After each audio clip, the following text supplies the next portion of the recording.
ইসলামী bank মূলত জনগণের bank, ইসলামী bank গরিবের ব্যাংক, ইসলামী ব্যাংক প্রবাসীদের ব্যাংক, ইসলামী ব্যাংক আলেম ওলামার ব্যাংক, ইসলামী ব্যাংক হলো নামাজিদের ব্যাংক। ইসলামী ব্যাংক মূলত কাদের? ইসলামী ব্যাংক নিয়ে সরকার ও গ্রাহকদের মধ্যে কি নিয়ে দ্বন্দ্ব চলছে যদি একটু বলতেন।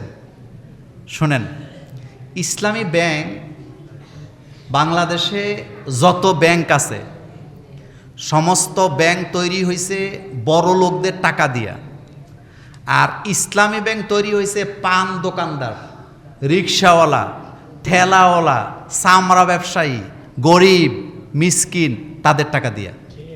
কথা বলতে বুঝেন নাই? ইসলামী ব্যাংক গরিব মানুষের টাকা দিয়ে তৈরি হয়েছে। নাম্বার 2, ইসলামী ব্যাংক যখন বাংলাদেশে হয় তখন অন্যান্য ব্যাংকেরা মনে করছিল এটা গরিবদের ব্যাংক, এটা আর কি চলবে। কিন্তু বিশ্বে 1000 ব্যাংকের তালিকায় বরাবর ইসলামী ব্যাংক কি ছিল। সবচেয়ে বেশি রেমিটেন্স আসে কোন ব্যাংকের মাধ্যমে? কথা এত আসতে গেলে বলি, ইসলামী ব্যাংকের মাধ্যমে। বাংলাদেশের সবচেয়ে বেশি গ্রাহক কোন ব্যাংকের? আপনাদের জুমুরের কথা যদি বলি, আপনাদের মধ্যে যদি আমি তালাশ করি, সবচেয়ে বেশি অ্যাকাউন্ট আপনাদের কোন ব্যাংকে? ইসলামী ব্যাংকে। কারণ এটা জনগণের ব্যাংক। এটা কার ব্যাংক? হ্যাঁ, ব্যাংকটা উদ্যোক্তা ছিল বাংলাদেশ জামাতে ইসলামী, কিন্তু ব্যাংকটা বাংলাদেশ জামাতে ইসলামীর না। আমরা অতীতে দেখছি শোলাকিয়ার যিনি খতিব ছিলেন, এখন তো ভাগ্য রয়েছে, নাম বললাম না, উনি একদিন ইসলামী ব্যাংকের বিরুদ্ধে ফতুয়া দিছে যে ইসলামী ব্যাংকে অ্যাকাউন্ট করা জায়েজ নাই। পরের দিন ইসলামী ব্যাংক তার অ্যাকাউন্ট নাম্বার সহ তার যে কার্ড, এটা প্রকাশ করছে পত্রিকায়। তার মানে বোঝা গেছে, মুখে বলতেছে ইসলামী ব্যাংকে অ্যাকাউন্ট করা যাবে না, কিন্তু অ্যাকাউন্ট করে রাখছে কোথায়? ইসলামী ব্যাংকে। 2 নাম্বার, আমরা আমাদের মাদ্রাসার অ্যাকাউন্টটা ইসলামী ব্যাংকে করছি, কিন্তু এর আগে আরেকটা ব্যাংকে করছিলাম। তো সবাই আমার পরামর্শ দিছে যে হুজুর, মাদ্রাসার অ্যাকাউন্ট অন্য ব্যাংকে কেন হবে? তখন অবশ্য পরিস্থিতিটা ভালো ছিল না।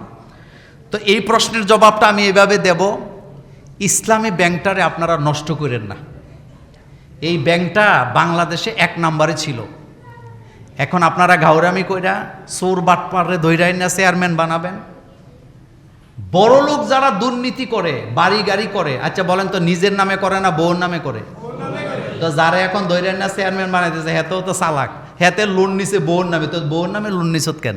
বউ হইল ঋণ খেলাপি। তো বলেন তো, বউ যদি ঋণ খেলাপি হয়, টাকা কি মূলত জামাই দিবে না বউ দিবে? এই জন্য পুরো আলোচনা দরকার নাই। ইসলামী ব্যাংক মূলত জনগণের ব্যাংক, ইসলামী ব্যাংক গরিবের ব্যাংক, ইসলামী ব্যাংক প্রবাসীদের ব্যাংক, ইসলামী ব্যাংক আলেম ওলামার ব্যাংক, ইসলামী ব্যাংক হলো নামাজিদের ব্যাংক। এটারে নষ্ট করেন না, এটারে নষ্ট করলে রাষ্ট্রের ক্ষতি হবে। 2 নাম্বার, প্রবাসীরা ইসলামী ব্যাংকের মাধ্যমে টাকা পাঠায়। এখন আপনাদের গাউরামির কারণে তারা যদি শাটডাউন করে, বাংলাদেশে আরেকটা চোরাই টাকা পাঠানোর একটা ব্যবস্থা আছে, এটারে হুন্ডি কয়। কি কয়? হুন্ডিতে টাকা আসলে দেশের অর্থনীতির জন্য ক্ষতি, দেশের অর্থনীতির জন্য কি। সুতরাং এটা যাদের হাতে নিরাপদ, তাদের হাতে ব্যাংকটা থাকা উচিত।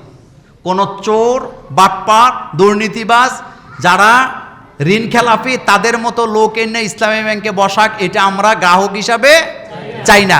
আওয়াজটা জোরে, গ্রাহক হিসাবে চাই না। এটা যাদের কাছে নিরাপদ তাদের কাছে ছেড়ে দেন। এ ব্যাপারে কথা শেষ।